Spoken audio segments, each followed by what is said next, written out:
நான் ஹோட்டல்லே சாப்பிட்டு வந்துட்டேன். என்னது ஹோட்டல்லயே சாப்பிட்டு வந்துட்டியா? ஆமாண்டி. பயங்கரமா பசிச்சுதா.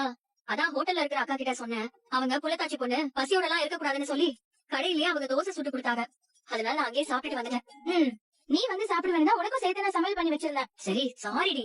சரி சரி பரவாயில்ல, நீ நேரத்துக்கு சாப்பிட்டியே அதுவே போதும். நான் சாதத்துல தண்ணி ஊத்தி வச்சுக்கிறேன், காலையில பழைய சாப்பாடு சாப்பிட்டுப்பேன். சரி தனோ. தனோ, உனக்கு ஒண்ணு தெரியுமா? இப்பெல்லாம் வயித்துக்குள்ள குழந்தையோட அசைவு நல்லா தெரியுதுடி. அப்படியாக்கா? ஆமாண்டி. அதுவும் எனக்கு பசி எடுத்த நேரம் இந்த பக்கமும் அந்த பக்கமும் உருண்டு ஓடுது.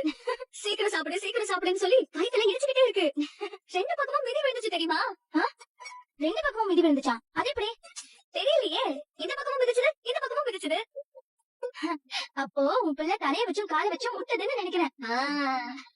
எப்ப உன் குழந்தைய என் கையில தூக்கி கொஞ்சம் வேணா ரொம்ப ஆசையா இருக்குக்கா. உனக்கே இப்படி இருக்குன்னா எனக்கு எப்படி இருக்கும்னு யோசிச்சு பாரு. எனக்கு ஒரு மாதிரி பைத்தியமே பிடிக்குது. இல்ல கருவாப்பையில நான் தானே உன் சித்தி.